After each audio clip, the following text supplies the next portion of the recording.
Okay, well, we are on Daf Chaf Aleph Amud Beis. Good morning, everyone. 21b, and we're just up to the Mishnah. So let's just go over what we finished up yesterday. We were learning, we were discussing, of course, the main question that we brought this whole discussion about was all based on Rabbi Yehuda's permission to sleep under a bed. This permit that he had, this leniency that he held of, that you're allowed to sleep under a bed in a sukkah. And the Gemara had to deal with the fact that that didn't seem to fit with the rule that a bed should be considered an oihel, and if it's an oihel, then you're sleeping in an oihel in a tent, and then you're not really in the airspace of the sukkah, or you're in a separate entity than the sukkah.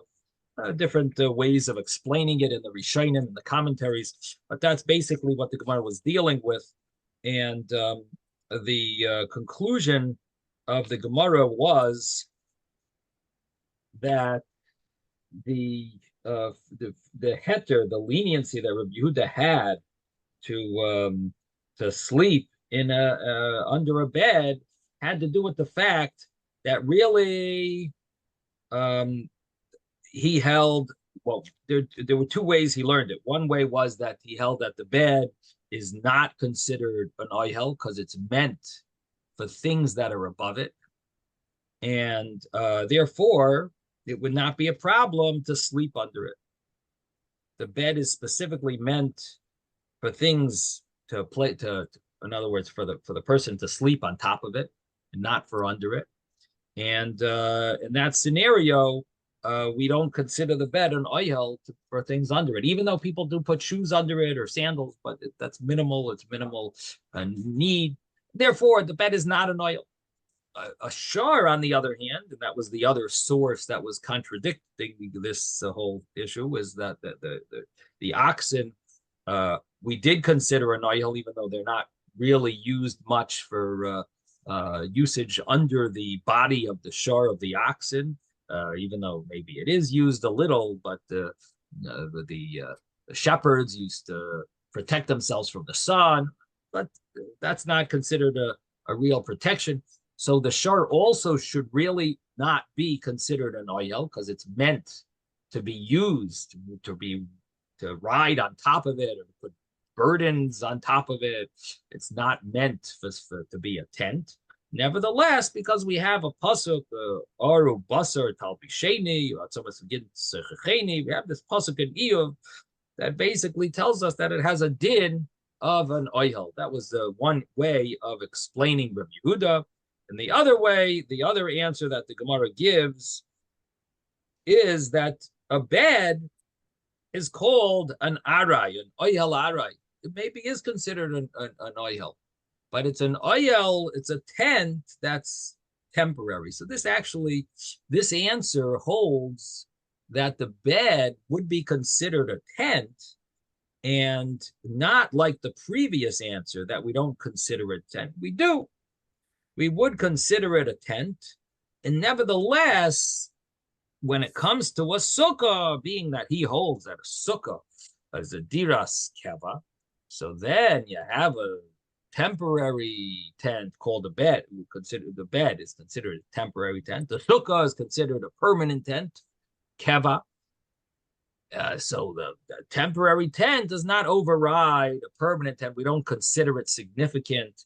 It's not really a tent, and therefore, are you dwelling in the sukkah? According to Rabbi Yehuda, yes. Even though you're under the bed, you're dwelling in the sukkah, because this temporary tent, the bed, is not really significant, or it doesn't override the sukkah. It doesn't take away from the sukkah. It doesn't nullify the sukkah. And so ultimately, you are considered in the sukkah. Again, this is following Rabbi Yehuda's view that you're allowed to sleep under a bed in a sukkah, and it's considered that you're in the sukkah. Now, the Gemara is not satisfied with that, because we had a problem that Reb Shimon also holds a sukkah needs to be permanent.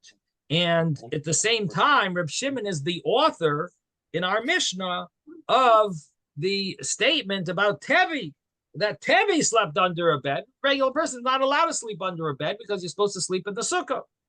So Reb Shimon seems to prove that these opinions don't seem to that it's not. You don't say that a temporary bed is an oyel arai doesn't override a permanent oyel, a permanent tent called the sukkah. You don't say such a thing. You see, Reb Shimon, he doesn't say that. He says, even though a sukkah needs to be permanent, and we know that from a previous Gemara that a sukkah needs to have 4 walls, and Reb Shimon was of that opinion, more strict than the regular view, because he said a sukkah is supposed to be permanent, and still he says you can't sleep under a bed. So the answer the Gemara gives is true. Reb Shimon does hold these 2 opinions. Nevertheless, this is specifically what Reb Yehuda argues with Reb Shimon about. Does a temporary tent, does it nullify a permanent tent, or does it not? This is exactly what they're arguing about. Reb Shimon actually holds that a temporary tent is still a tent, even though the sukkah is permanent. And so that's the conclusion of the Gemara. Reb Yehuda doesn't agree with that. Reb Yehuda argues. So that was the conclusion of that Gemara. Yes, Jeffrey. So we really studied something very much like this before, because we talked about the 4-poster bed and the 2-poster bed. The 4-poster bed, they said, was not acceptable because you made a roof, made a gog. I think that's what they said, even though it was with cloth or something like that. And a 2-poster bed would have the sloping sides, and that was acceptable because it wasn't a gog. It was there was an angle on the top. So why shouldn't we take that as part of the direction that we're going in? Those are also looking like ohel. So Jeffrey's asking a very strong question. He's saying it seems that we had this law earlier in chapter 1. We had the whole law of a tent within a sukkah. And there we said that the 4, when you had the 4 posts, that was considered a oyel. And being that it was considered an oyel, it was made it that you were not considered to have dwelled in the sukkah. So how does that fit with our Gemara here in our Mishnah, where we're saying that there seems to be an argument if a oyel arai is mevatel an oyel keva? Does this temporary tent, does it override a permanent tent? And over there, it seemed like it for sure does. That seemed to be a oyel. It's a bed. It seemed to be, that was a bed. And we should say that an oyel arai maybe is not mevatel an oyel keva, and at least according to Rabbi Yehuda, you should be allowed to dwell, to sleep in such a when it has 4 poles. Again, the 2 pole was not a problem because that was not an oyel, but the 4 pole. So he's asking a very strong question, Jeffrey. Yeah. It's a very powerful question. Really, what the question would be is, does Rabbi Yehuda argue on that Mishnah? Right. And if he does, then we're all set. But if he doesn't, then we got to figure out how to differentiate. Yeah, maybe that's the homework. I'll have to try to find it. So what would the answer be? So, if you think about it, number one, the question really is, why is the bed considered an oyel, that it's a diras arai? The mita is considered a diras arai. So if it's because the bed is moved around, So then you would have to question maybe a bed that has that's all built up with all when you have the canopy, maybe that doesn't get moved around so much. And maybe that bed is not a diras arai. So that's one thought to answer your question. Yeah. Now, so maybe that is not moved around and it's a real tent, and therefore everyone would agree, even Rabbi Yehuda would agree that that's not kosher.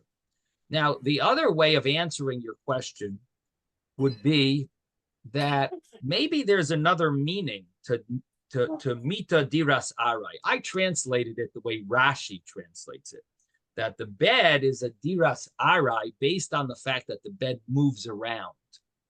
But there's another way that is brought in the other Rishonim, at least one of the other Rishonim, one of the other commentaries, and he says that the bed is called a temporary dwelling because you're not meant to dwell under it.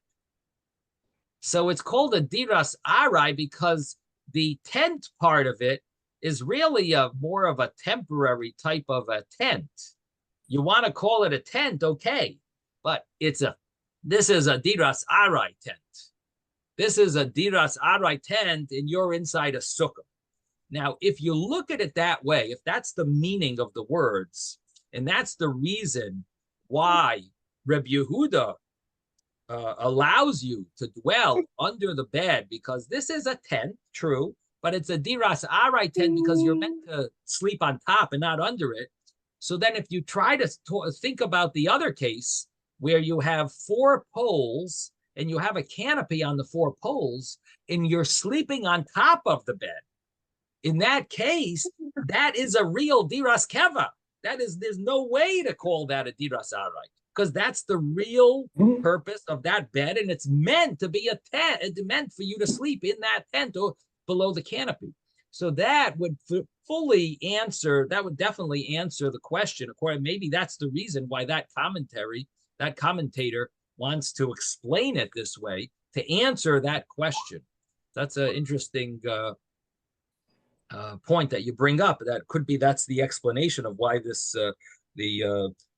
two of the commentaries explain it that way, that it's considered a temporary because of the sleeping under it. That's why it's called temporary. So anyway, that would seemingly answer your question very well. Is that understood? Yeah, I like that too. But still, it's still interesting that they use the word dira. Right. Okay. Right. In modern Hebrew, it's a much more permanent place.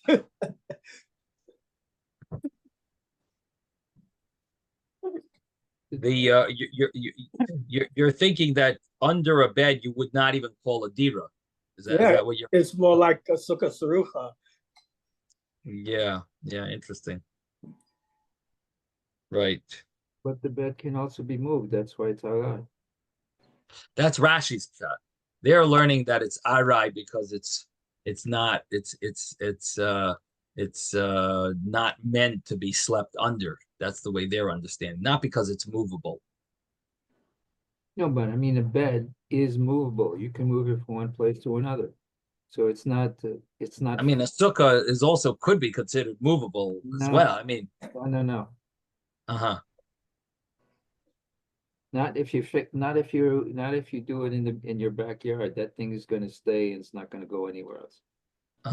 Unless you have the intention of moving it. Maybe there's flooding and you don't want to sit in a flooded sukkah, so you decide to move it. Then you can consider that to be arai. But most people, when they build it for it to stay. For the 7 days.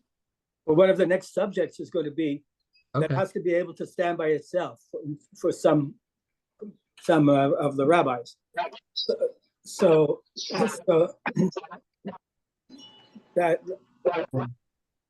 that's an added feature.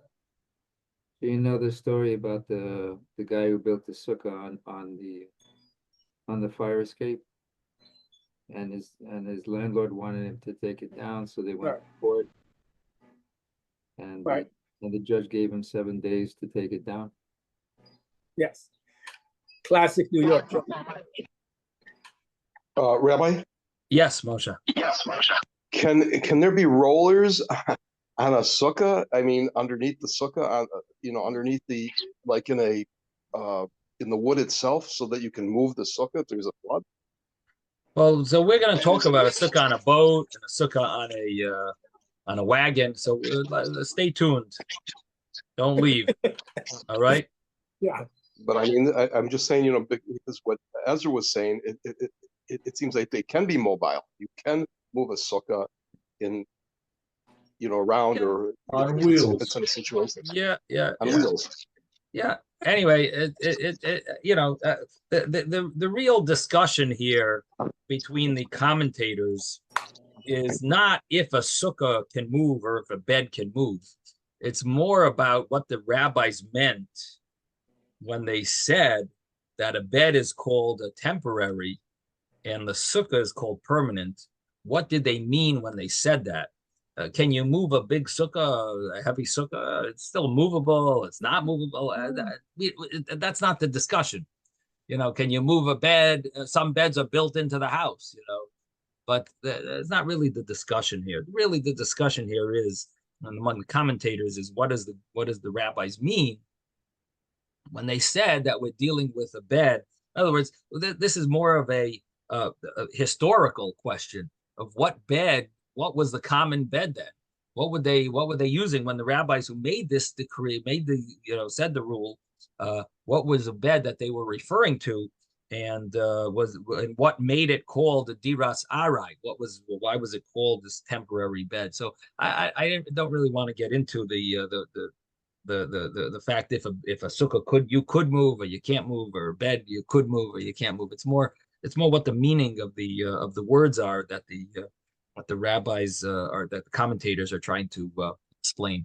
So that's what we're talking about here. I would like just to suggest one other thing, that they use the word dira here purposely because of the phrase kain taduru, that you're supposed to live in the sukkah like you live in your house. Okay. All right. I like that. That's good addition. Thank you, Jeffrey. Yeah. Okay. So the next Gemara was a Gemara where we have Reb Shimon quoting this, or mentioning this story of the Eved of Rabbi Gamliel, and in the Mishnah he just says that it's Lafi Darka, according to according to Vidarkeno, according to the way Lafi Darkeno Lamadnu. He didn't tell us this law, but according to what he said, it was understood that we were able to learn a halacha about sleeping under a bed, that it's not good. That's not good. The Brisa says a different term. It says misichasai, from his mundane or casual speech. From his casual words, we understood that. So the Gemara, of course, asks, why does he use that term from his casual words, misichasei? Why didn't he just simply use the more common from his words? From it here, he uses this special word called a sicha. That he held. What did you say? No, that didn't just say that he held. He held that, or right? We understood it from him. You don't even have to say any word. We understood from Rabbi Gamliel this, But the Gemara answers that it teaches us this important law that a sichas chulin of Talmidei Chachamim need to be studied. There's something to learn from them, and even their casual speech, there's something important to learn from them. I did just want to mention that. David, you want to ask something? Yeah, no, you could say what you're going to say. That I'll say afterwards.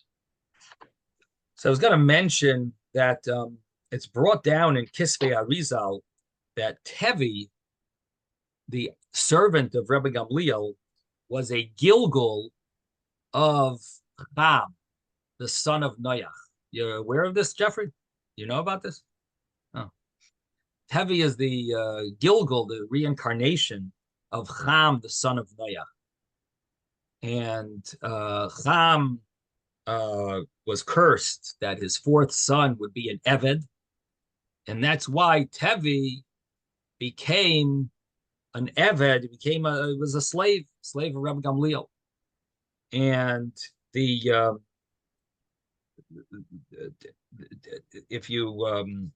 you look even in our Mishnah, what does Rabbi Gamliel call Tevi? He says he's a Talmud Chacham. He calls him a Chacham. Now the word Tevi is Gematria 21, which could be considered 20 if you count the Koilo. There's a way of calculating Gematria that it could be 20. So if you take out the Chaf from Chacham, if you take out the 20, what do you have there? Cham. So that's a little hint that Tavi is he's really a Gilgal of Cham, but he became, because of his serving Rabbi Gamliel properly and studying, learning Torah, so he became a Chacham. He became a Talmud Chacham. So it brought down that there's two mitzvahs that we know about Rabbi Gamliel, two main mitzvahs that we know Rabbi Gamliel did. What were the two big mitzvahs that Rabbi Gamliel did? He did Sukkah. He wanted to sleep in the Sukkah, even though he wasn't, they didn't have room, so he ended up sleeping under the bed. But why was he even there? He wanted to sleep in the Sukkah. There wasn't room, he slept under the bed. What other mitzvah do we know about?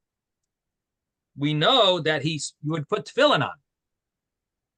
We saw a Tosfos about the fact that he would put tefillin on. Yerushalmi says he used to put tefillin on. So we see these two mitzvahs that Tavi used to do. And it's brought down in Sfarim HaKadoshim that these two mitzvahs, they have a certain tikkun, there is a certain rectification for certain sin. What was the sin of Cham? Cham's sin was that he looked at his father. He looked at when his father got drunk in last week's Parsha. He drank from the wine. Noach drank from the wine. He became drunk. By Yiskal b'soicha, he became exposed in his tent. And Vayar Cham, and Cham saw him. And the other brothers, they turned around. They didn't want to see him. They covered him. But Cham saw him. So he sinned with his eyes. And the rectification of a sin that's done with one's eyes, looking at things that are inappropriate. So one of the mitzvahs that is supposed to rectify that is the mitzvah of Sukkah. What does the word Sukkah mean?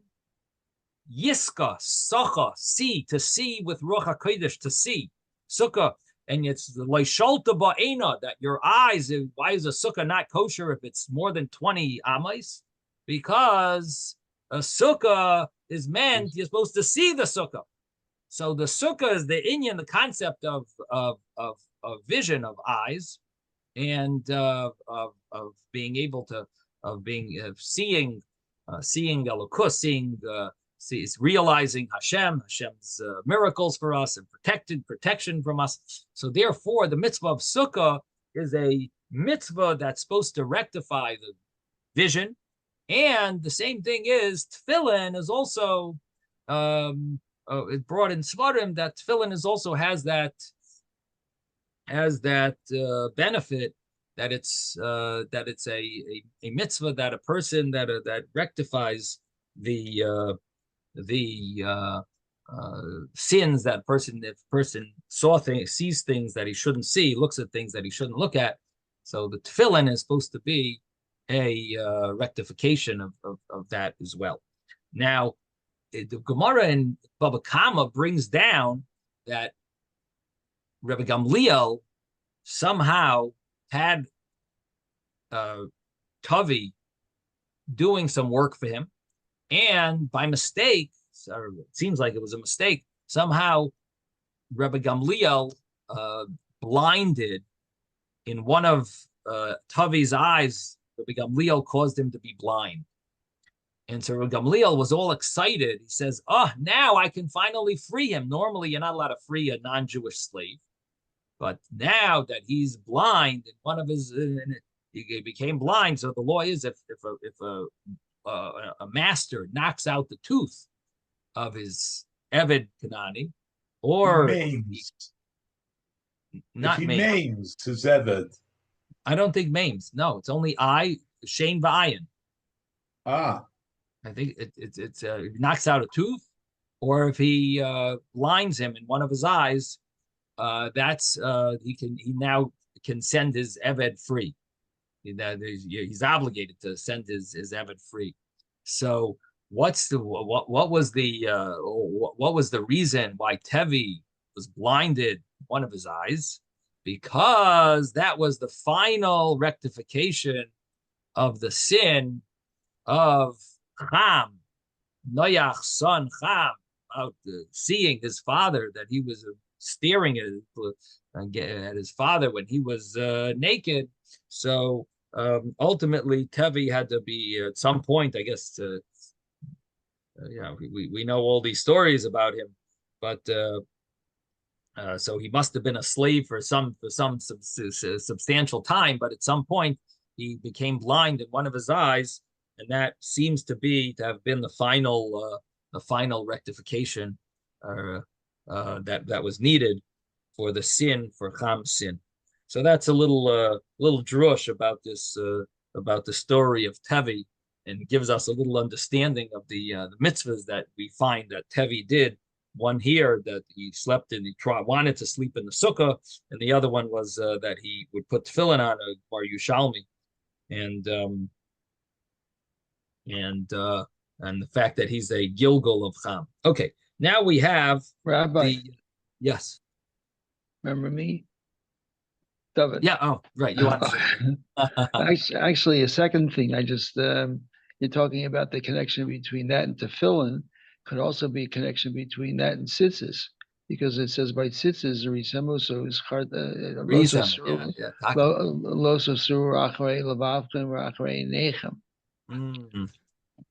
It's a good question. Why didn't Tevi put tzitzis on? Yeah. So the original thing I was going to say was we're talking about the sikha, and how sikha means chol, like secular plain talk. Right. But on the other hand, we see by the Rebbe, all these Lakuti sikhas, they're much more than just plain talk. They're just a tremendous amount of Torah in this so-called plain talk. So even the plain that's exactly what the Mishnah tells us, that even the Sikha is filled with Torah. I think the reason why it's called the Sikha is because the Rebbe used to bring down a story and then bring down something current events and connect it, of course, to Torah. But you would call it a Sikha rather than a pilpul. You know what I mean? Because if it was just one section of it, you would call it a insight in the parsha. But because it's there's what's going on in Israel and what's going on the UN and what the president said, and the latest thing that happened in Africa, and whatever is in the story of Chassidish Maisa and something, so that would be called a sichas Talmidei Chacham. A sichas kodesh. Sichas kodesh, right? Because there was nothing secular about it. It seems even the secular was holy. So that's sort of what our Mishnah. That's really what our Mishnah is saying. That even the secular is holy. That's basically what the Mishnah is saying. So you could say that's why it's called a sikha. Why did the Rebbe call it a sikha? Because it's even the secular is holy. That's why, similar to the Brisa, that so calls it a sikha. I would think that fits very well, right? Yeah. Well said, David. Okay. So we are up to Soimech Sukosoi Bekare Hamit. The next Mishnah. We're on page 21b, and 21b, we're maybe about 15 lines from the bottom of the page, maybe 13 lines from the bottom of the page, and the new Mishnah. A person who leans his sukkah, or places it on top of the kare hamita, on the poles, the legs of the bed. So the understanding here is that his bed, there's a bed, and I should say there's different explanations in the Rishonim, but the Rashi does say a mita shlema. You got a full bed over here, and the bed seems to have some like posts, so they're like the walls of the sukkah, and you basically place schach on top of that. So you have your schach on top of the bed posts in the bed and the poles and so on. And Rabbi, there are two opinions in the Mishnah. The first opinion says kshera. Then Rabbi Yehuda qualifies that, and he says, Rabbi Yehuda Omer im eina yechayla lamay b'fnei atzma, if it can't stand on its own, meaning the schach is leaning, it's laying on top of the bed posts, then it's psula. But if it's lying on something else, then it would be kosher. So Rabbi Yehuda qualifies the Mishnah, and he says that it's not, or he argues, you could say, on the first opinion, because the first opinion seems to say it's always kosher. And Rabbi Yehuda says that it depends. If you put the schach directly on it, it's psula, it's invalid. Yes, Doug. Rabbi, I have a picture. Okay. Okay, sure. Share it. If he leans it on what? Oh, gonna see.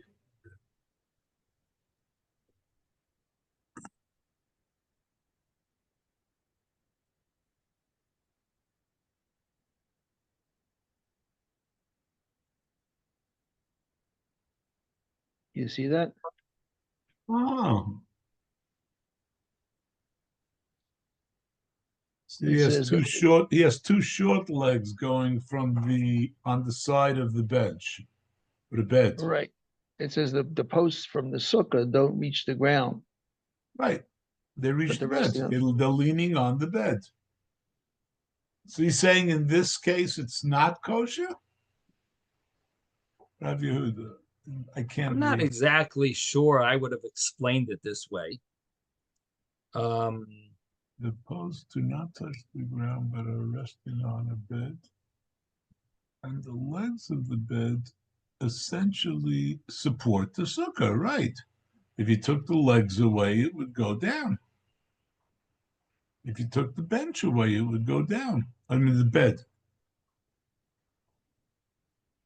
Okay, well, we'll learn it with this in this picture. Sounds good. So you got the sukkah that's it's leaning, supported by the legs of the bed.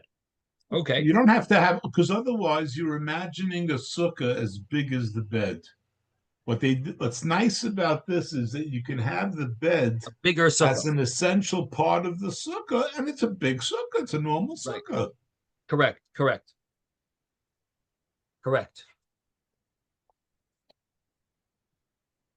Nice. Should I close it down? Yeah. Thank you. Yeah.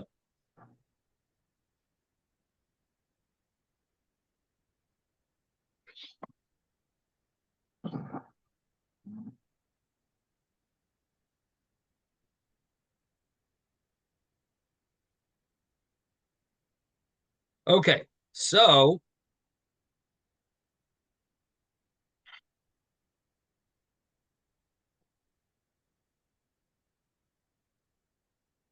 the Mishnah told us two opinions. We have Kshera and we have Reb Yehuda that says that there's a problem if it can't stand on its own. It's puzzle. It's invalid. So the Gemara says, "My taima de Reb Yehuda." What's the reason of Reb Yehuda? The Gemara has two opinions. What's the reason of Reb Yehuda? Pligi ba Reb Zera Reb Abba Barma. So we have an argument here. Reb Zeder, Reb Abba Bar Chad Omar, one of them says that the reason why it's considered invalid is because it doesn't have keva. What does Rashi say? It doesn't have keva. He says that it's movable. The sukkah is metaltel through the bed. In other words, the bed is movable, and the sukkah is automatically going to move when you move the bed. And Rabbi Yehuda doesn't allow such a thing because Rabbi Yehuda is of the opinion, as we saw before, that sukkah needs to be a diras keva. Now, the other commentaries are not satisfied with this way of learning, but this is the way Rashi learns the Gemara. The other commentaries say the Gemara should have used words not mipnei she'ein lo keva. Should have said something like sukkahs keva be'inan or something, right? Ein lo keva is a little different wording than when we talked about Rabbi Yehuda's opinion on the same page a little earlier, where we said sukkah Rabbi Yehuda l'taimei sukkah diras keva be'inan. Here it seems to be using different words. Ein lo keva, she'ein lo keva. Or it should say something like "Ein adiras keva." The commentaries are not comfortable with the way Rashi is learning it, and they want to say that why doesn't the Gemara say? They question why doesn't it say Rabbi Yehuda l'shitasai? Rabbi Yehuda is according to his reason, so they're not exactly comfortable with the way Rashi is learning it. But Rashi says this, that Rabbi Yehuda's opinion is that a sukkah needs to be diras keva, and here Rabbi Yehuda says that this is a problem with this bed sukkah, the sukkah that's on top of a bed. The problem is that it's not permanent in la keva. I hold that a sukkah needs to be a diras keva. It's too movable. Too movable. Okay. And I hold that it's not allowed to be. It has to be keva, more permanent. V'chad Omar, and the other opinion is the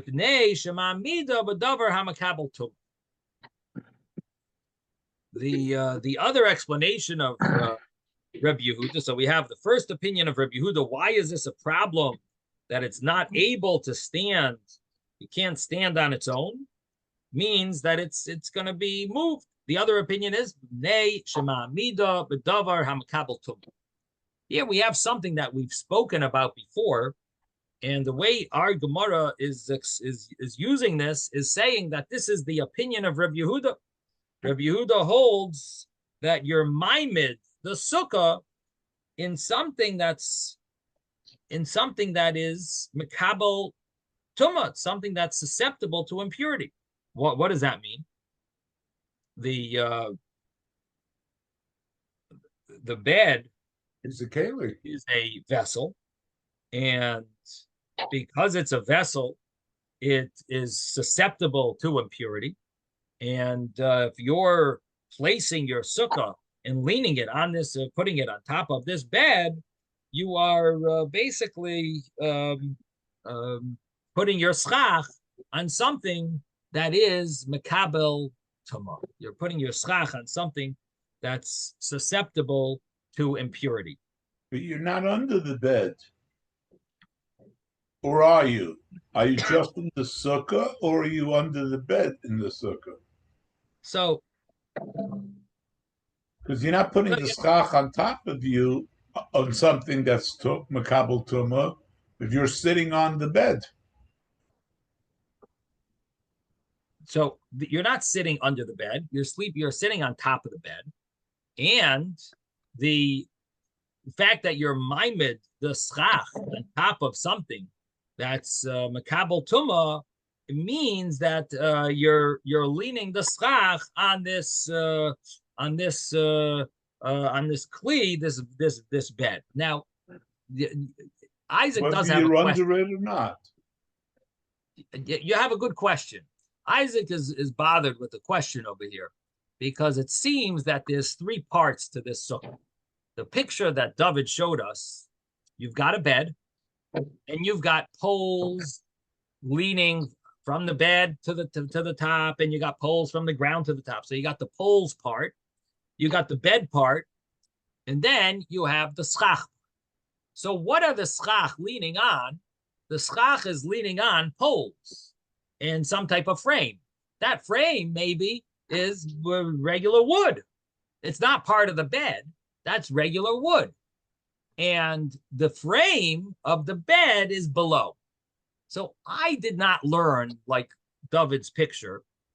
And part of the problem would be Isaac's question over here, that why do we call this Maimed B'davar HaMakabel Tuma? You're supporting it with something that's Makabel Tuma.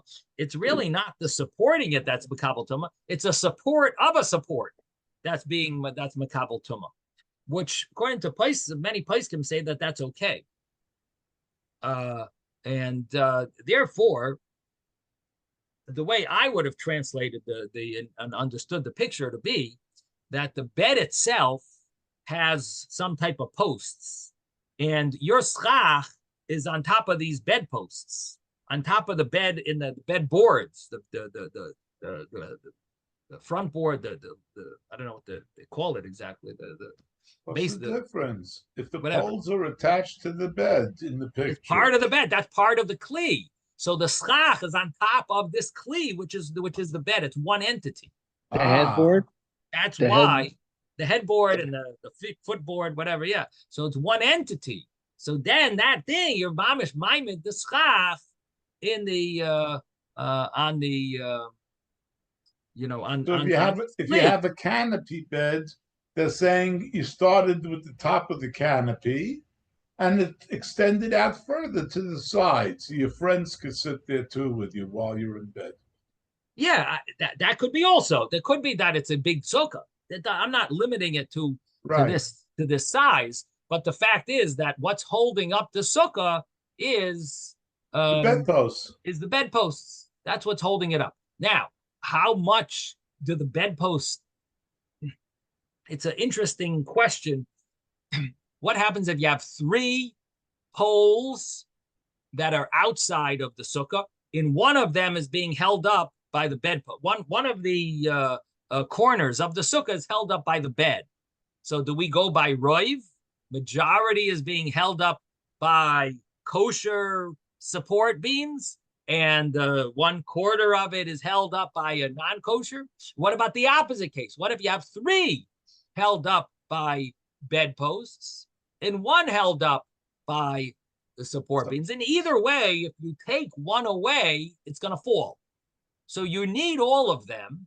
So do we say that ruins it, according to Rabbi Yehuda, that if it can't stand on its own, it's puzzle?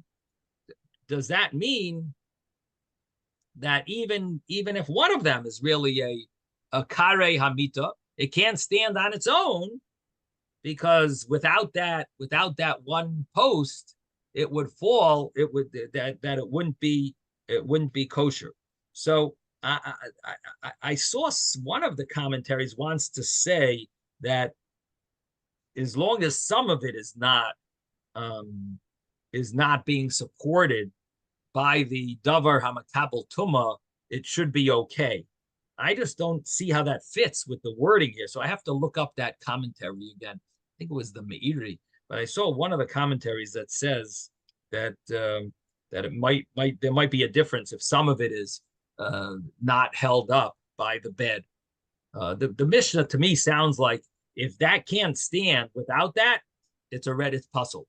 So it sounds to me like even if one of them is being held up, one of the corners is held up by the bed, it seems like that would be a problem. So anyway, it's being maimed b'davar hamakabel tuma. You're holding it up, supported by something that's makabel tuma.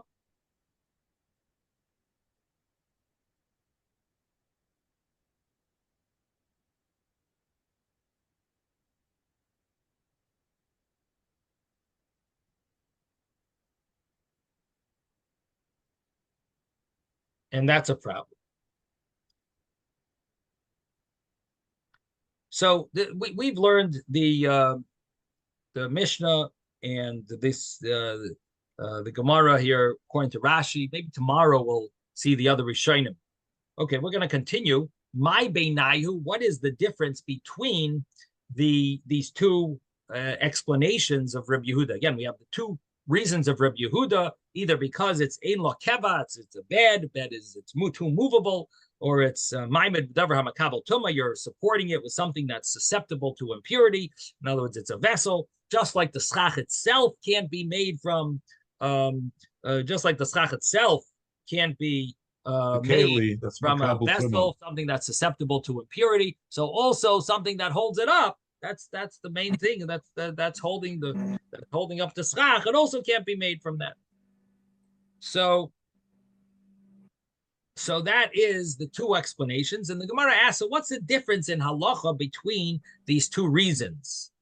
My beinayu, what would be the difference? So the Gemara says, well, the difference would be to gain shenot shpudim shel barzel v'sigech aleim. What would happen if you have poles of iron in the ground and you put schach on top of these poles?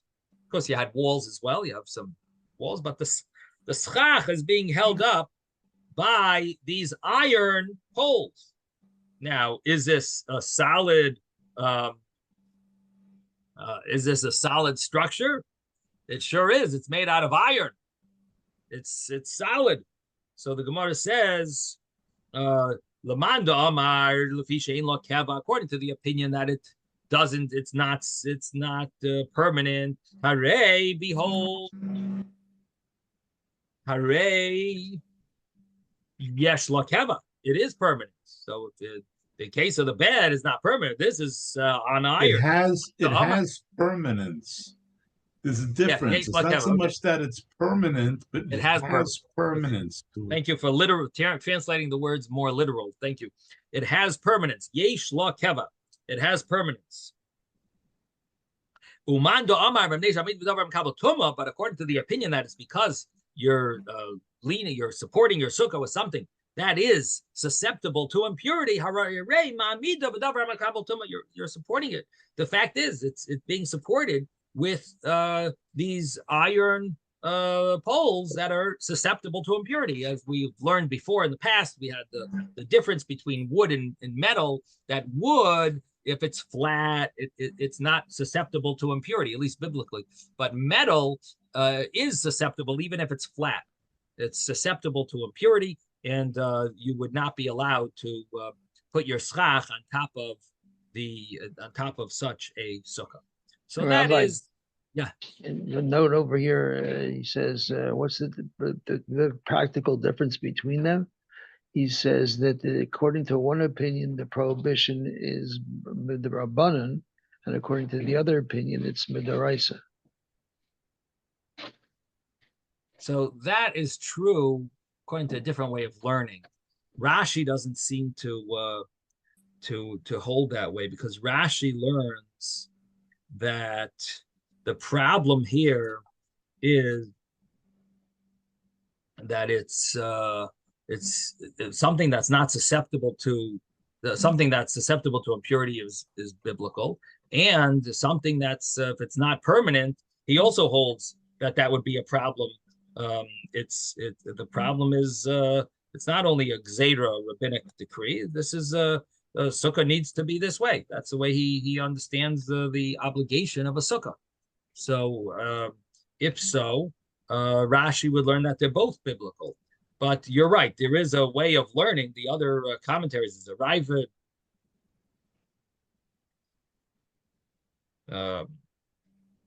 Ritva. There's some other commentaries that would say that it's the difference is the Raisa D'Rabbanan.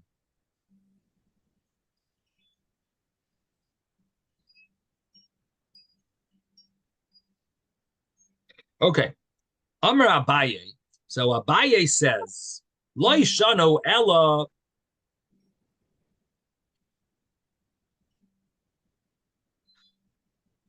We did not learn in the Mishnah only a case of samach. Ella samach. Lo yishano, it wasn't taught this law of Rabbi Yehuda only in a case of samach. where it is being supported. Aval sikech agav hamita, but if you were mesachef, if you put schach on al gav hamita shaver, you put schach on, literally it means on top of the bed, but what it means is that the walls, The bed supporting it. well, The bed not post. exactly. The understanding is, I'm going to read Rashi because it doesn't fit the wording as perfectly as you would like it to. So Rashi, at the bottom, Rashi here says, you did not put the schach supported on the legs, ella al gabe yasedos. You supported the schach on top of yasedos, which are beams, poles. Legs. But the walls are the bed, three sides of the three beds. The three walls are three beds. So you got three beds there, and you've got schach being held up not by the beds, but by poles. Right. The picture that he showed, cut off shorter poles on top of the bed. No. The way Rashi's learning is mitos mishloisha tzdadim. You got beds on three of the sides. I've used that standing picture. Of beds, you put three beds on three sides as walls. That means you've turned the bed to the side, stood it up, and you've got your three walls there, and you put schach on top, but it's not being held up by the beds, being held up by poles. But you have schach, which is on top, it's hovering over three beds. Right. Your bed, the length of the bed is now the width of your sukkah. So three sides.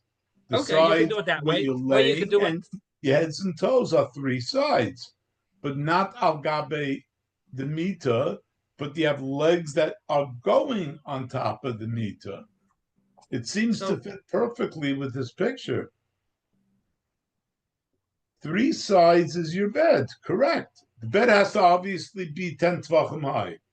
So if you're counting sides.